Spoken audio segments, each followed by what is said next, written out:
Right then, let me tell you something they did not print in the brochures. I thought I was marrying a beautiful, kind-hearted Isaan woman. Turns out I was applying for the position of Chief Financial Officer and Director of Miscellaneous Heavy Lifting for an entire village. The honeymoon is not over, you see. It is just that the guest list got considerably longer. On top of that, they have all brought their financial problems with them. My name is Arthur, and this is the story of how I became a Farang son-in-law. It all started with such blissful ignorance. I met Marley at a hotel in Bangkok where she worked. She had a smile that could disarm a bomb squad and a laugh that did not so much tinkle as erupt from her, joyful and uncontained. I was recently retired, semi-crumpled accountant from Croydon. She was sunshine, I was, well, drizzle. It was a perfect match. After a whirlwind romance conducted largely with the help of Google Translate and a great deal of pointing and smiling, I did the honourable thing. I asked her to marry me. We had a beautiful, simple ceremony down in her village in Isaan. The air was thick with the smell of grilled chicken and jasmine and the sound of Morlem music that seemed to have only 3 notes and would, I was sure, continue for 3 weeks. I felt like a king, a benevolent king, bestowing my worldly goods upon my new queen. I had paid for the wedding, the dowry, a new motorbike for her father. I had arrived. I had secured my happy ending. Oh, you sweet summer child. The first tremor came about a fortnight after the wedding dust had settled.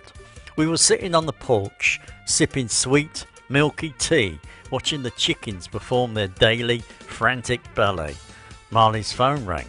A long conversation in Isaan, which to my untrained ear sounds like someone trying to argue with a faulty chainsaw. She put the phone down, sighed a sigh of profound, almost theatrical worry. Arthur, she began, using a special name for me when a financial request was imminent. My brother, Somchai, his motorbike, it is sick. Sick, I asked? What does it have, a fever? Does it need a blanket? She did not laugh. The carburetor, it is broken. He need 5,000 baht to fix. Just a small loan. He pay back next month. Now, let us pause here. The small loan. This is the bedrock of Isaan extended family economy.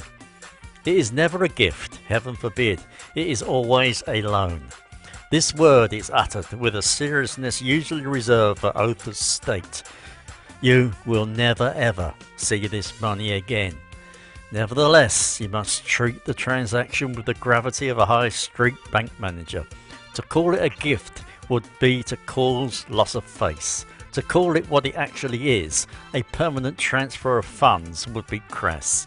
So, loan it is. Therefore, it began. The small loans. Somchai's carburetor was just the opening salvo. Then it was a sister, Nok, whose child needed school uniforms. 3,000 baht. Then a mother, who had a tickle in her chest that required a 7,000 baht course of special medicine from a private clinic. Then a cousin's friend's neighbour's buffalo was feeling a bit peaky and needed an MRI, for all I knew. I started a little spreadsheet, old habits die hard, and called it the Isaan Family Investment Portfolio. It was either that or cry. The rate of return was, and I am being generous here, catastrophic. My life savings were not just disappearing, they were being atomised, scattered to the 4 winds of northeast Thailand in 5,000 baht increments. Then came the hierarchy. Good Lord, the hierarchy. You think the British class system is complicated? Try navigating the unspoken, intricate web of an Isaan family. I, as the Farang son-in-law, was simultaneously at the top and the bottom of it. I was at the top because I was a source of funds. This afforded me certain weary respect. I was served first at meals. The best piece of grilled pork would be placed reverently on my plate. However, this was not a position of honour. It was the same way you would pour the finest oil into a noisy engine. You keep the engine happy because the engine is useful. On top of that, at the same time, I was at the very bottom, because when you are not handing out cash, you are expected to help. Besides, helping is a fluid concept. One morning I was woken up at 5 a.m, not by an alarm, but by the sound of a rusty tractor the size of a small bungalow pulling up outside our house. Marley's uncle, a man of few words and many betel nut stains, jerked his head towards me. This was my summons.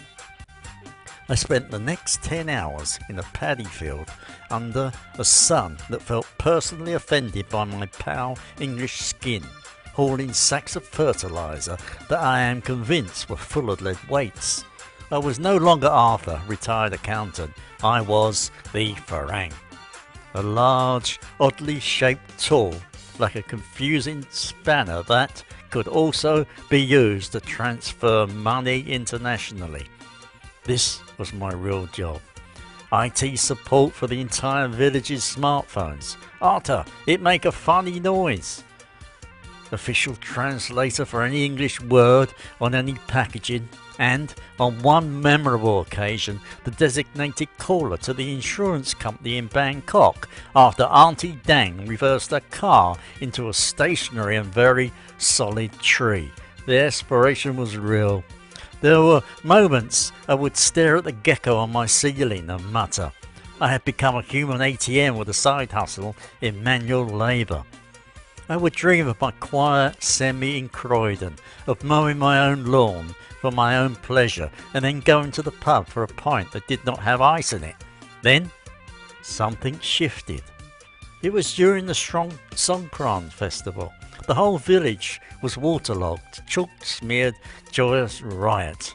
I was, as usual, a prime target, the large, slow-moving Farang. I was drenched, caked in white paste and being gently mocked by a group of giggling old women. Then Uncle Betelnut, the tractor giant himself, shuffled over. He did not say a word. He just looked at me, gave a slow, almost imperceptible nod, and then, with a hand that felt like seasoned leather, smeared a wet handful of talcum paste right across my face. Not only that, but for the first time I saw it. A flicker in his eyes.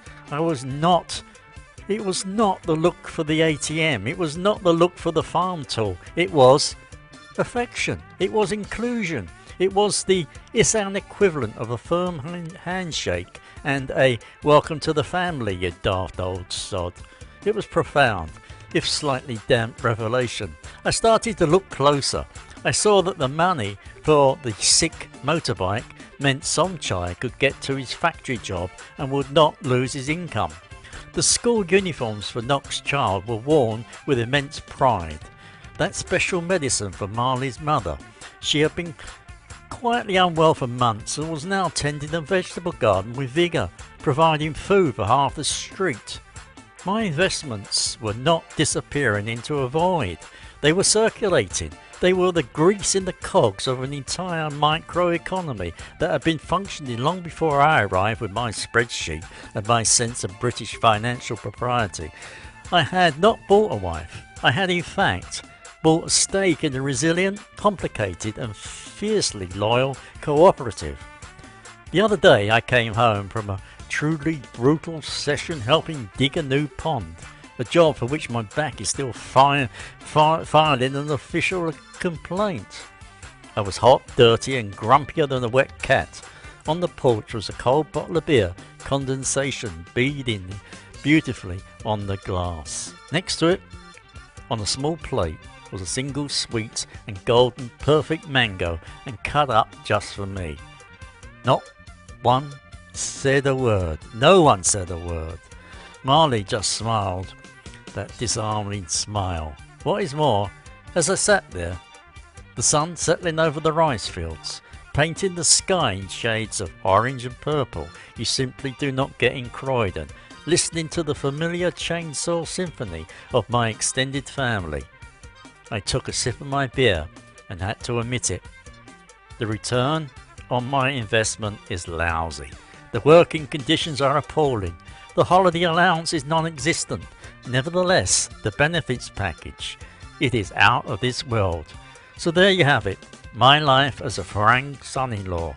It is a perpetual state of bemused aspiration, punctuated by moments of pure, unadulterated gold.